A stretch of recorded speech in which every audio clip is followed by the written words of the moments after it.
There we go. Bismillah ar-Rahman ar-Rahim. Alhamdulillahi Rabbil Alameen wa salatu wa salam ala ashraf al-anbiya wal mursalin nabiyina wa qudwatina Muhammad alayhi afdal salat wa azka tasneem. Allahumma alimna ma yanfa'una wa anfa'na ma 'allamtana wa zidna 'ilman ya Rabbil Alameen. Assalamu alaikum wa rahmatullah, everybody. Welcome back to beginning classical Arabic. Let me try to get up the PDF. Now we had left off in the middle of a lesson.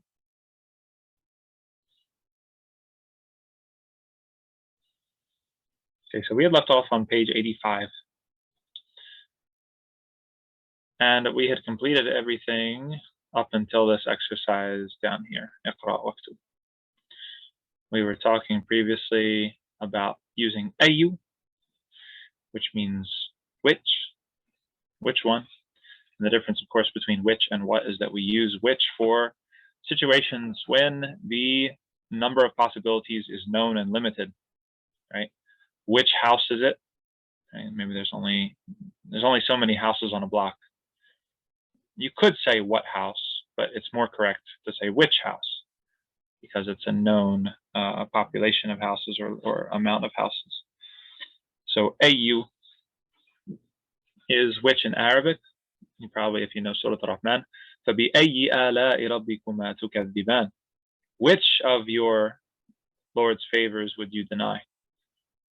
And so we were talking about ayu as marfu', right? If we remember the concept of marfu', which is the nominative case, it refers to a grammatical case where things are either the subject or the predicate or the doers of verbs. So all of these were ayu, ayu, ayu. And then we looked at a scenario where ayu can change its grammatical case to become majroor. Majroor means it is in the genitive case, and genitive cases talk about the relationships between nouns, usually of place or time or possession. So fi ayi madrasatin anta. In what school are you? Min ayi baladin anta. From which land are you? And that was the last exercise we had done. I think over 2 months ago now. So I think that what I'm going to do is I think that we're going to just keep going forward slowly and point out different sorts of things as we go along. And then in the meantime, I'm going to tighten up some of the slides to make a presentation at one point that's going to be a nice little review of the things that we had done before. Okay, and the other main point of this lesson was working on those possessive pronouns, right? So we had previously the example baytun, which means a house. And then if we wanted to say it was your house, you plural, it became baytukum. And we went through several different nouns, adding kum to the end. And kum is the possessive pronoun that you attach to the end to make something yours, plural you. Just like na is the possessive pronoun for ours. So we did the same thing with all these different nouns, making it possessed by us. Baytuna, our house. Ammuna, our uncle. Madrasatuna, our madrasa, our school.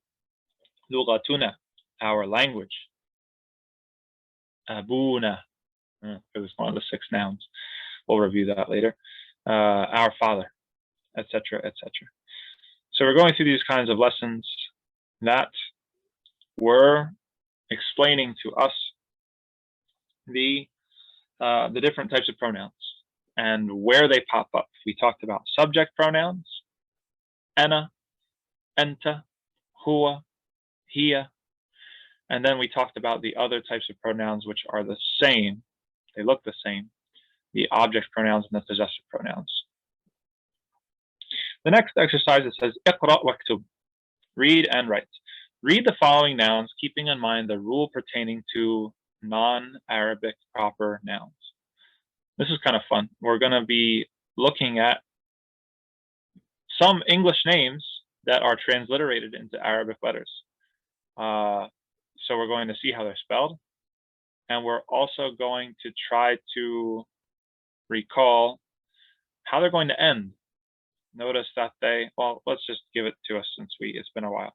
So the rule with non-Arabic names is that they are mamnu' min as-sarf. They are this strange category of words, of nouns that behave differently than other nouns.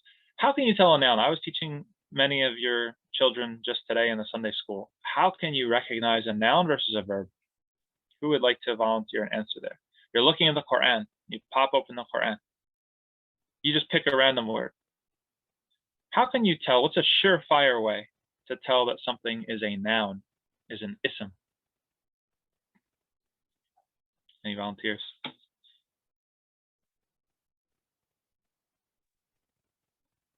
The end with Dhamma, the Ends with a Dhamma? Dhamma. Dhamma 10? 1, 2? Which one?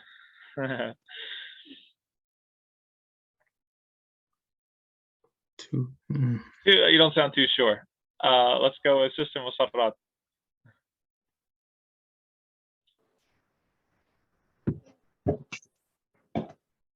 For example, it has an al, a definite article, or it ends with a tanween. Fantastic. Excellent. Those are the two short forms. Yes. Or it ends with alif ta, or it ends with waw nun ya nun. Oh, mashallah, you've been memorizing. Hard at work, mashallah, tabarakallah. Okay, so we'll just take the three super easy ones, okay? So sign number 1, alif lam. Anything that has an alif lam, it's a noun. Okay. Also, sign number 2, tanween. Any type of tanween, 2 dhammas, 2 fathas, 2 kasras. It is a noun. I had some of your children today telling me that alhamdu in Surah Al-Fatiha was a verb. I said, how is that possible? Starts with alif lam. And then the third one we'll do now for the sake of time is the ta marbuta. Ta marbuta only exists on nouns, doesn't exist in verbs. Okay, so we're just going to zoom in on the tanween. If we see proper names in Arabic, Muhammad, Anas, Mas'ud, even your all names, Muhsin, right? It doesn't have an alif lam. It does not have an alif lam. And so it should have what? It should have a tanween. Remember that alif lam, if X is like our word, and alif lam is in the beginning of a word, and tanween is on the end of a word, it has to have one of these two things. If it has alif lam, it doesn't need tanween. If it has tanween, no alif lam. Names don't have alif lam. You don't say al-Muhammadu. You don't say al-Ahmadu, al-Anasu, al-Muhsinu, if you're talking about the name. And so since they don't have alif lam, then they have to have tanween. Muhammadun, Muhsinun, right? Musarratun, right? Anasun, Mas'udun, etc., etc., etc. Except if these names are mamnu' min as-sarf, in which case it is an exception to the rule. It does not have alif lam and it does not have tanween. Ahmadu is a good kind of exemplary name to keep in mind. Ahmadu is mamnu' min as-sarf. And so are foreign names. All of these are foreign names, and some of them will surprise you because you're like, wait a second, I thought they're Arabic, they're in the Quran. They existed before Arabic was a language. And so they're actually considered foreign names. So let's have, we'll go to the Sayyid household. Can we have Muhsin, can you read us the first 3 and take your best crack at how the last letter will be pronounced?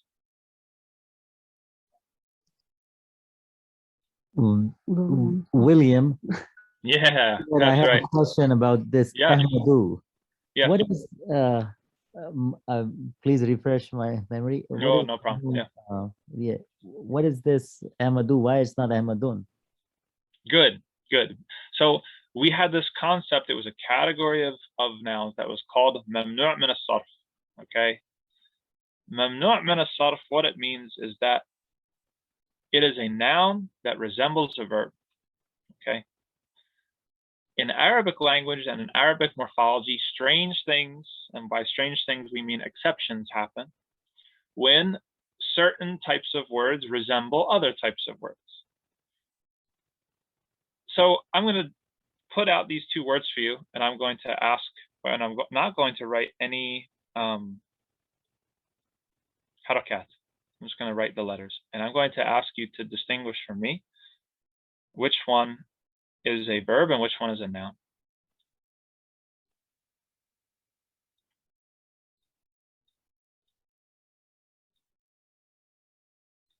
Okay. You have these two words, Hamza, Fa, Lam, Ha. Hamza, Ha, Mim, Dal. They both have sukun in the second letter. You know, because I just told you, that Ahmed is a noun. But doesn't it look exactly the same as this word over here with just different letters? Yes. It does. And this word here is a verb. قَدْ أَفْلَحَ الْمُؤْمِنُونَ, the beginning of Surah Al-Mu'minun, the 23rd chapter of the Quran. قَدْ أَفْلَحَ مَنْ زَكَّاهَا, right, in Surah Al-Shams. This is a verb, and this is a noun. Oh, Arabic morphology does not like this scenario. Does not like this scenario at all. Because usually, nouns and verbs look very different. Different enough that you won't make a mistake and you won't mix them up. So in the Arabic language, we have to think, okay, these two words, one is a verb, one's a noun, but they look identical. How can we distinguish one from another? How can we make it different and stick out and weird so that you're going to remember it? This word, we're going to leave the verb as it is. It's not, we can't change a verb willy-nilly like that. But when it comes to the noun, it is going to be mamnu' min as-sarf, which means that it will only have one. It will only have one dhamma instead of two. It will never take tanween. And it will never take kasra. No, it can't ever be Ahmadi, min Ahmadi. No, it can be min Muhammadin. Akhadtuhu min Muhammadin. I took it from Muhammad. But it'll never be akhadtuhu min Ahmadi. No, no, no. It becomes either Ahmadu or Ahmadah in all cases. So we treat it differently. Those are the two things. If you can't remember mamnu' min as-sarf because it's a strange phrase, it's Arabic, it's a grammatical term in Arabic, it has no equivalent in English, difficult to remember. You can remember what it does or what it means. What it means is two things. One, yes, it's a noun, but it does not accept tanween. It's not possible to have tanween on the end. And two, it does not accept kasra, which is different from most other nouns. Yes. So, Mamnu Manassar is a foreign name, not Arabic names, or? That's a good question. Excellent. So mamnu', I'm going to write it out here if you're curious. Mamnu' min as-sarf. Okay. Mamnu' means, we could say, like forbidden. Min as-sarf is like forbidden from changing. Here, sarf means to change in a particular way. It's a very dramatic kind of translation. But okay.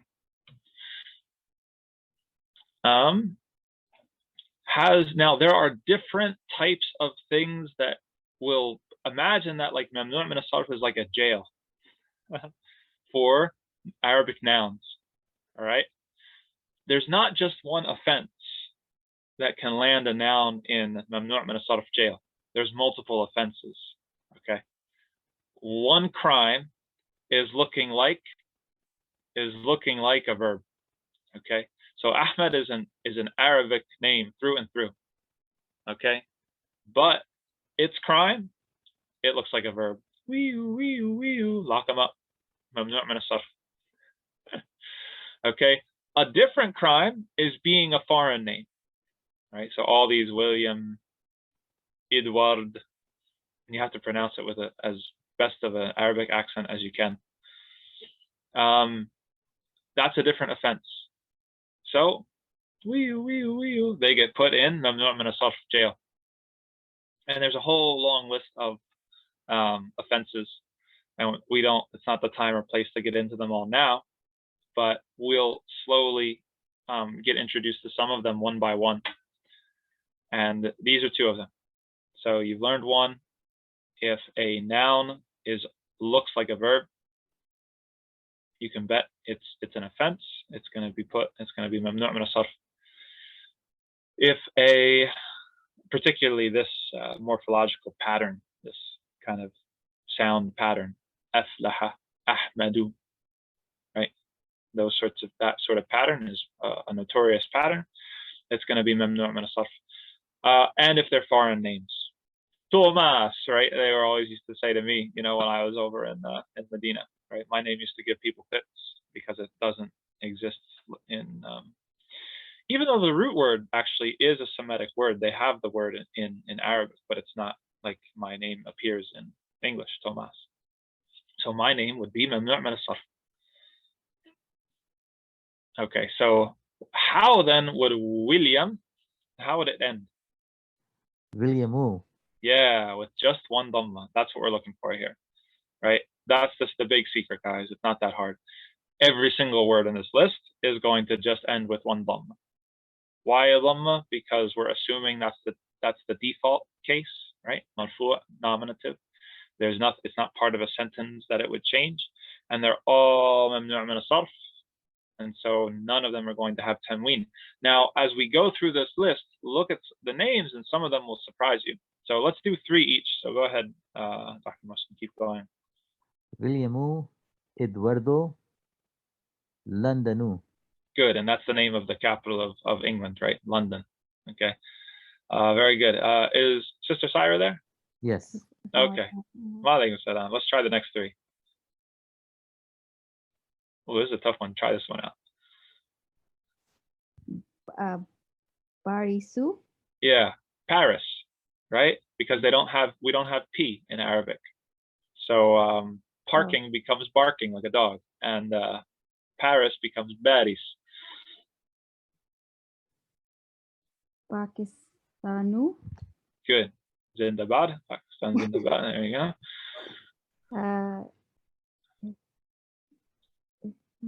Istanbulu. Good. Yes, the capital of Turkey, Istanbul. Now you see how to write it in Arabic. Very good. Excellent. Brother Muhammad Mu'tasim, keep going. Next 3.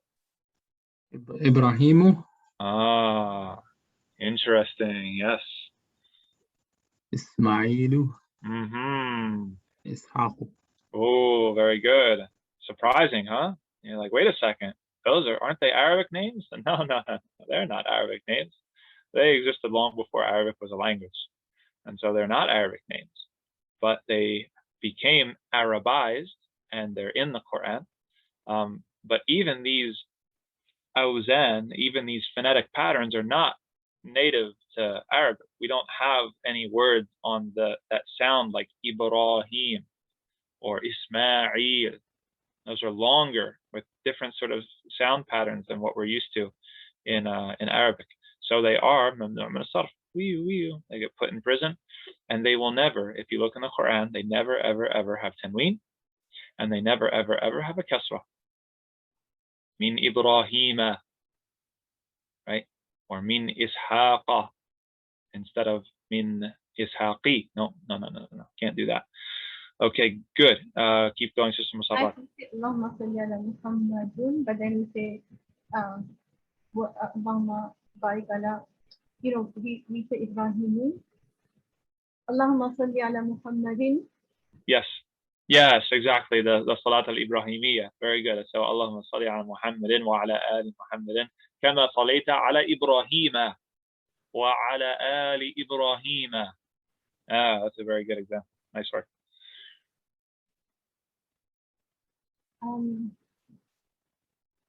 After Yaqub, right?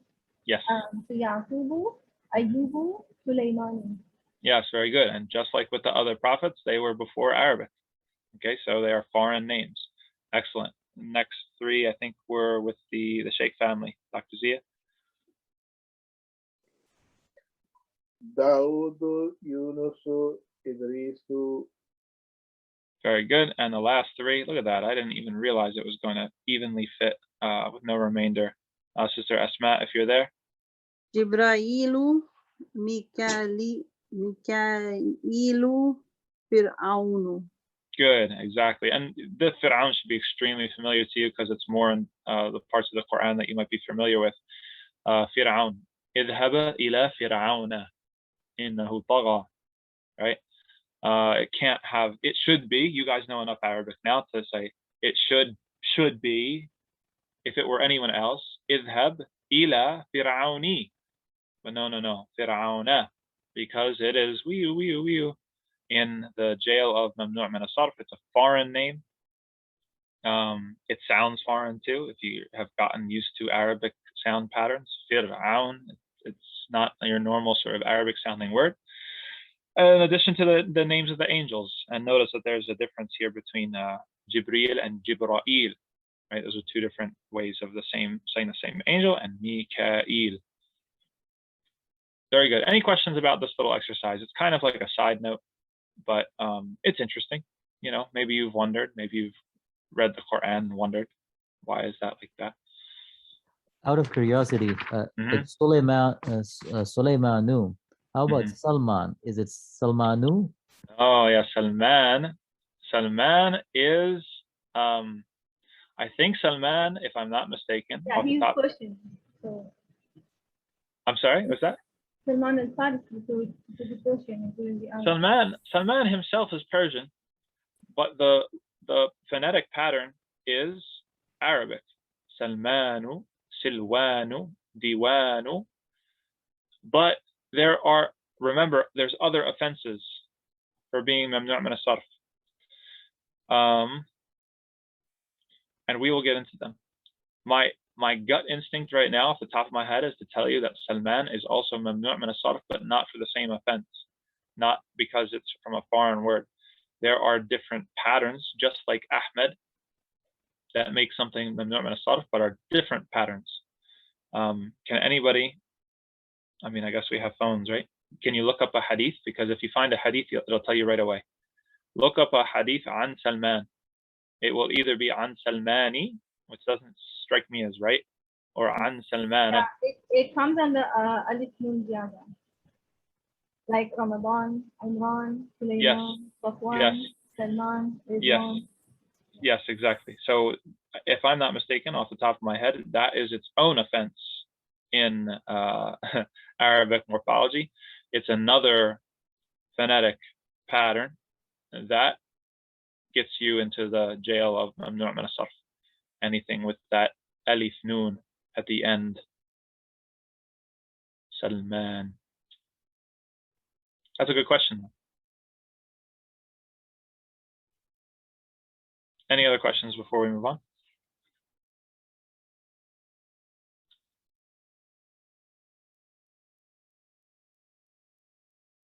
Okay, then we'll get back to the meat and potatoes of this lesson, the real thing that they're trying to teach you. اقرأ المثال ثم حول الجمل الآتية مثله. Change the subject of each of the following sentences as a plural, to plural, as shown in the example. So the main point here is that we have a sentence, anta, that is a subject pronoun, right? Meaning you, singular, masculine. Anta dhahabta, there's the corresponding verb, ilal madrasati, And we recall, I'm sure, that because al-madrasatu comes after ila, as preposition, it becomes it gets a kasra, al-madrasati, ila al-madrasati. Right? So here we have something that is second person singular. Anta dhahabta. And I recommend doing the finger games that I've been doing with most of your children in the Sunday school. Right? We were learning the different verb forms. Dhahaba, dhahabu, dhahabta. And what we're going to do is we're moving from this singular second person, dhahabta anta, to plural second person, dhahabtum antum.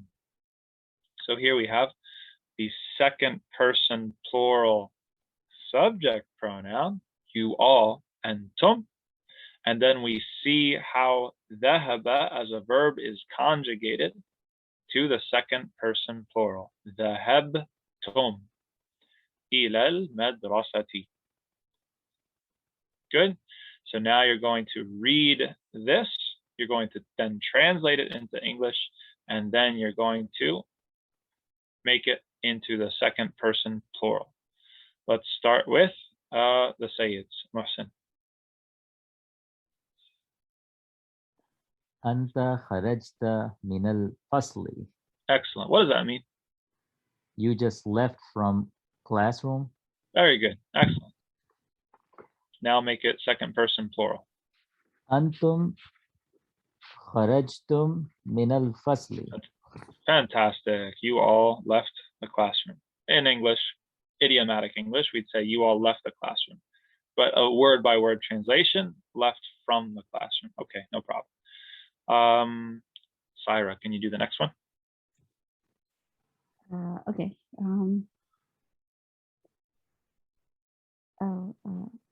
Anta jalasta fil fasli. Very good. Excellent. What does that mean? You're sitting in the classroom? Yeah, except past tense, but yes, 100%. You sat in the classroom. Yeah. So now make it second person plural. Here's your formula right up here. Oops, I think you're muted. Sorry, yeah, I was supposed to do that. Antum jalastum Yeah. min al-fasli. Yes, except we'll have to keep the preposition the same, fil fasli. Oh, fil fasli. Sorry. I looked at the wrong one. I was trying to find an interpretation to make that make sense, and I couldn't think of anything. Sorry. So, no worries. Yes, good. Antum jalastum fil fasli. You all sat in the classroom. Good. Let's go to Zia Dean. Could you do the next one? أين ذهبت يا أخي؟ Yeah. أين ذهبتم يا إخواني? Very good. And translate that for us, either one of those. Where did you go, oh brother? Yes, exactly. So this is actually very useful. You know, we're working on the masjid. You know, your contractor speaks Arabic as a first language, and he's disappeared. You know, he's supposed to be working on the masjid. You say, أين ذهبت يا أخي? You call him up on the phone, right? Where did you go? Right? You should be here. Good. Sister Asma, can you do the last one here? لماذا خرجت من الفصل يا ولد؟ Good. لماذا خرجتم؟ Yes. خرجتم من الفصل يا أولاد. Fantastic. Very good. And translate that for us. To which فصل? لماذا. What's لماذا? To which or for which? Like, No. Ayu is which. لماذا is why. لماذا. Why? Why did you go from the classroom, ya student? Yes. Or child, right? Walad is a child. Could be a boy as well. Ya awlad, children. Right. So why did you leave the class? Every teacher wants to know. Why did you leave the classroom? You said you were just going to get a drink of water. I found you hanging out with your friends. Right. Very, very useful situational examples here. Very good. And then we're at the end of the lesson. Look at that, how easy that was. So we got a couple interesting things here. Al-Hafidu, from way back, from the conversation. Al-Hafidu. All right, let's try this. I'm going to read this in Arabic, and somebody try to figure out what this actually means. Ibnul ibni aw ibnul binti. Somebody translate what that means, because that shows that you're really thinking in Arabic. Yes, Musarrat. The son of the son or the son of the daughter. The son of the son, and what was the rest? Or the son of the daughter. Or the son of the daughter. Okay, that's. I don't know what the gene means. Sorry, say again. I don't know what the gene means in brackets. Oh, the jim is for jama. So jim means plural, right? So they'll usually give you a word, and they'll give you the singular form, and then they'll put in parentheses jim, which means that this is the plural form. So the singular form is al-hafidu, and the plural form is hafadatun. Hafadatun. Okay, so you gave us a nice literal translation of exactly what this means, and that's good, because she noticed that this is mudaf ilay. Ibnul ibni. Right, this is a possessive construction. But what does that mean in layman's terms? In the king's English or the queen's English, what does this mean? We don't say the son of the son. Grandson, granddaughter? Yeah, this is grandson and granddaughter. Al-Hafid or Hafidun. Oh, it's always the son. Sorry again? How can it be grandson, granddaughter? Because it says son of the son or son of the daughter. It doesn't say daughter of the son. Oh, that's true. That's true. So this would work in like Urdu, but it wouldn't work in English. That's fair. That's fair. So we would say then strictly that Hafid means grandson, right? Yeah. And that if we wanted to make it granddaughter, it would be Hafidatun. And it would be bint. Right. Yes, in the definition. Correct. Good catch there. Good catch there. Yes, 100%.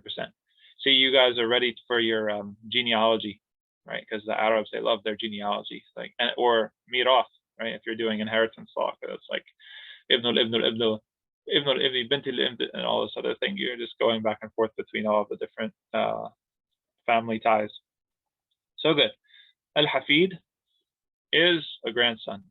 Ibnul ibni, this kasra is just how you pronounce this word, okay? Because it is an ism, it's a noun. This is a Hamza Talwasso, and we are beginning the sentence, and this word does not have an alif lam. All right, I'm going to refresh you real quick on the rules of Hamza Talwasso.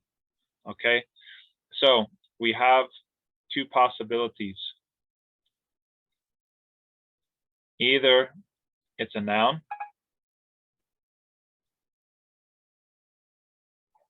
or it's a verb, meaning like this, the word that this starts with. Okay, if it's a noun, then either it has alif lam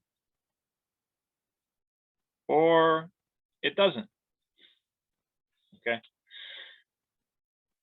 meaning that the Hamza Talwasso is part of Islam. All right. Alhamdulillah. Okay, I'm getting a notification here saying my internet connection is unstable. Everybody hear me okay? Yes, just, Okay. just for a brief second, you were frozen, but it's Oh, okay, alhamdulillah. Okay. If the Hamza Talwasso is by itself, like in this scenario, ibn, it's not part of alif lam, then we're going to pronounce it with the kasr. Ibnun, ismun. Yeah, all these different types of words. If, on the other hand, the Hamza Talwasso begins a word that is a verb, then we have a couple different scenarios, but the main scenario I'll go over today, the more common one, is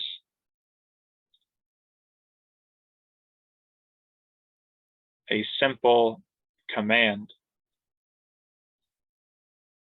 Okay, and whatever the middle letter is doing, that's what the first letter is going to do.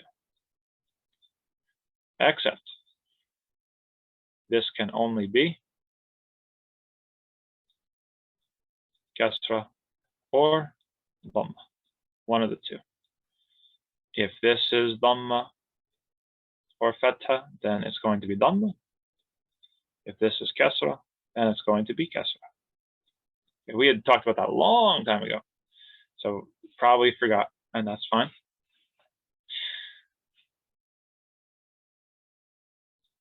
So for example, if we're going to say the command from kharaja, kharaja means to leave, we're going to tell someone to get out. How we would say that is ukhruj. Ukhruj. And we pronounce the Hamza Talwasso with a dhamma because the third letter, the ra, or let's say the middle letter, has a dhamma. However, if we want to tell someone to sit down, we would say to them, ijlis, because the middle letter has a kasra.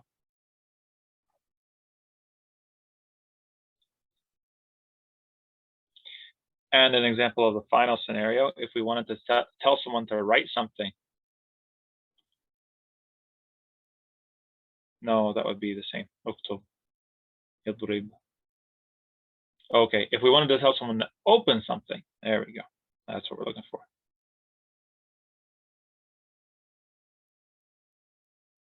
It would be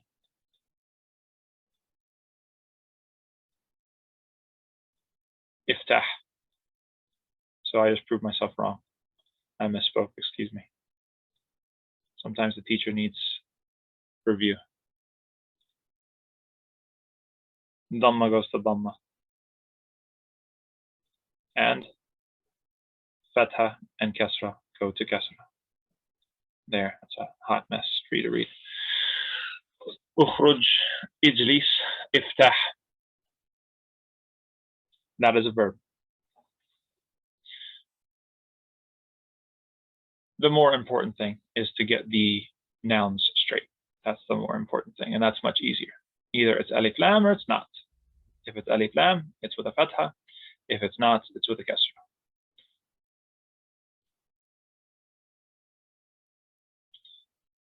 So that took us far afield. Al-Hafid. Sorry, Musarrat, did you still have your hand up? We had a question. Okay. Sorry, no, it's an old man. No, old hands, yeah, exactly. Okay, good. So Al-Hafid, grandson. Ibnul Ibni. Okay, so this kasra right here, it's a Hamza Talwasso, and it is pronounced that way because it belongs over here on the chart of how to pronounce Hamza Talwasso.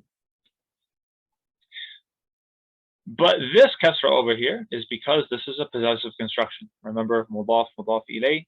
There's two parts. This is the thing being possessed. This is the thing that's possessing. The thing that's doing the possessing will always have a kasra, or it will always be majroor. And in this case, it's shown that with a kasra. It will be in the genitive case. Remember, relationship between two nouns. Relationship of time, place, or possession. Here we have a relationship of possession.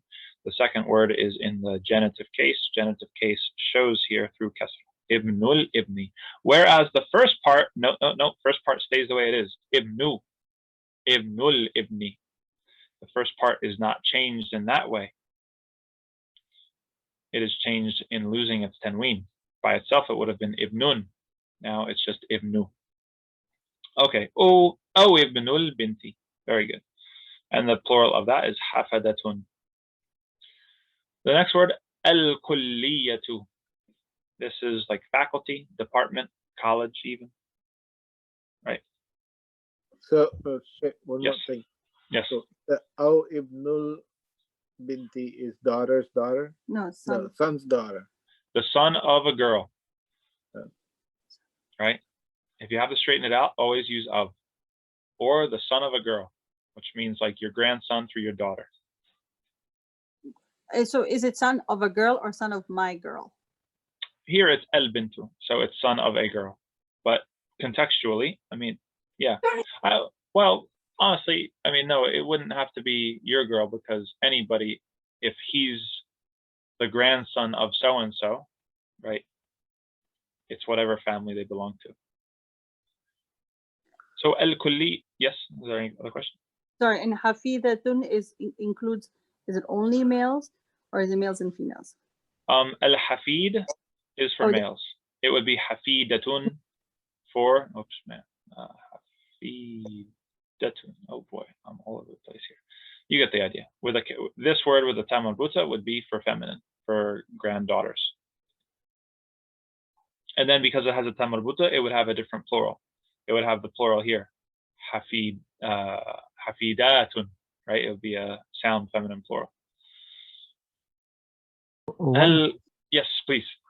I'm gonna go back to this fail thing. Is it safe to say that it's dhamma equals to dhamma and rest of them are kasra, or Yes, there are some circumstances to that is safe to say in Bab 1 of Sarf.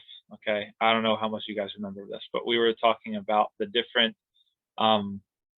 they call them doors, but like the different types of verbs. So there's, let me erase some stuff so we can have some space here. You know what, actually, so remember we were talking about morphological forms for verbs. Like the first form was fa'ala, okay, da, da, da. And the second form, and they're represented by Roman numerals usually in English, we double the middle letter, fa'ala, okay? Okay, well, if you skip down here long enough, you're going to get into forms that actually start with a Hamza Talwasso. If ta'ala, in fa'ala, like Surah Al-Inshiqaq, right?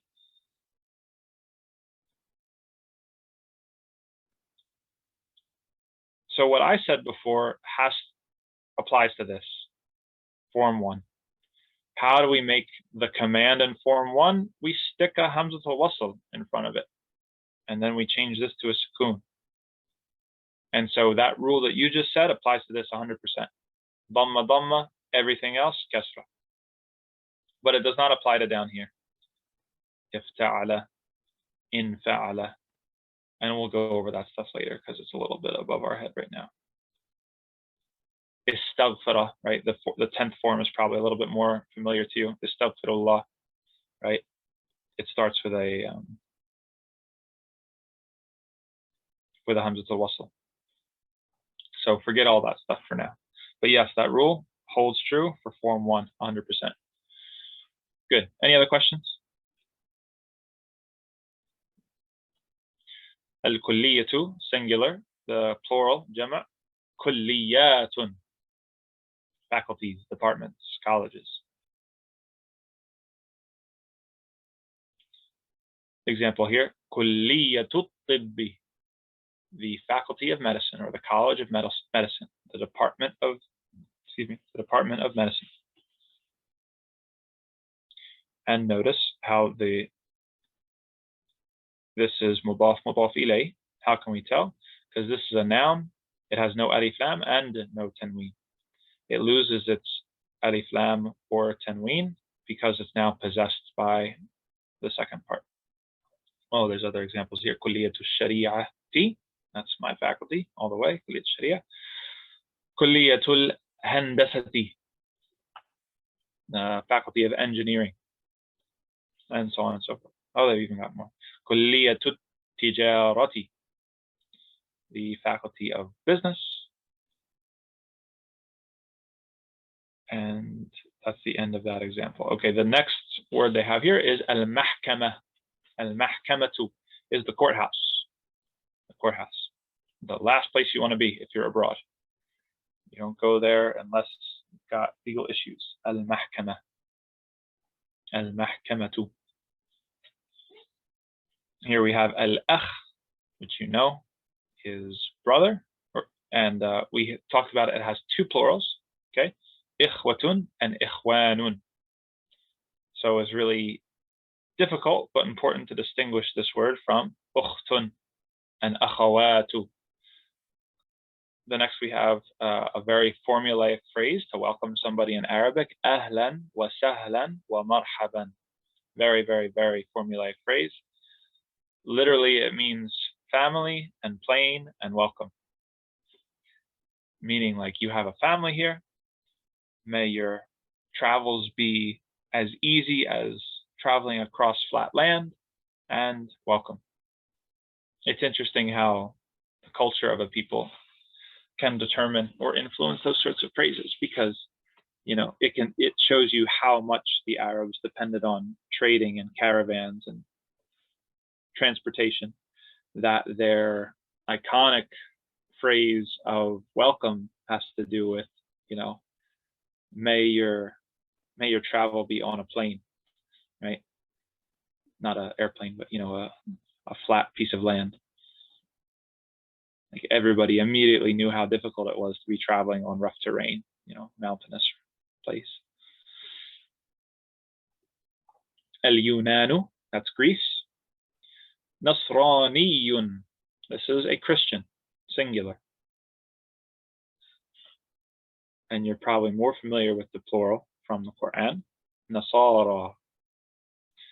And then finally, we have Al-Baladu, which literally means land. It can mean city, as it's often translated from Surah Al-Balad, but it literally means land. And the plural of which is Bilad. Like in Surah Al-Fajr.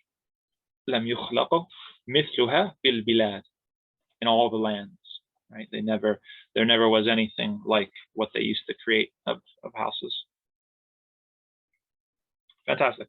This is a nice little easing into our resumption of Arabic. Anyone have any questions at all? Yes, so Ahlan was Sahlan. Is Sahlan has a root? I'm just trying to follow your. Yeah, great. Sahal or Sahal? Yes. You guys are probably familiar with maybe the word in English, the Sahel, right? This is a term for sub-Saharan Africa, right? That word comes from Arabic. Sahl, sahlun, which is an adjective that means easy, right? But it's not just it's not literally easy, it's actually, flat, right? So just like a plain, as opposed to mountains. And so they're saying, Ahlan, like may you find family here, or consider us your family. Wa sahlan, and may your travels be easy, right? Or as easy as if they were conducted over a plain, over a flat land. Wa marhaban, and welcome. Does that answer your question? Yes, thank you. Yeah, of course. Now, it's super interesting when you go back into the roots of the Arabic language, because a lot of things that are adjectives go way back to these sorts of things with camels or caravans or transportation. Hikmah, hakama, right from this is the root, hakama, where we get wisdom, we get courthouse, we get hakim, right? We get all these sorts of different words. Is the origin of it is a bit that a horse bites down on, that the jockey steers, right? So why is it wisdom, hikmah? Because wisdom controls you, right? It's a controlling mechanism. It's a mechanism of discipline, right? And you see how that really colors a different painting of what wisdom is than using the English word or whatever European derived language, right? All these sorts of shades of meaning are right there in the Arabic of discipline, control, whereas they might not be there in other languages. Is this related to hukum? Yeah, exactly. Hukum is a rule. Yeah, hikmah, they're all the same roots. Hakama, to bridle, to rein in, to steer. But if you go back far enough, like I said, lots of these things have to do with camels. Either parts of the camel or things that you put on the camel. Great. Any other questions? Okay. Well, I have taken up all your time for the evening. Jazakumullahu khairan. Thank you everybody for coming. And we will resume Wednesday at 7 Eastern Time, inshallah ta'ala. Barakallahu feekum. Assalamu alaikum wa rahmatullahi wa barakatuh. Assalamu alaikum.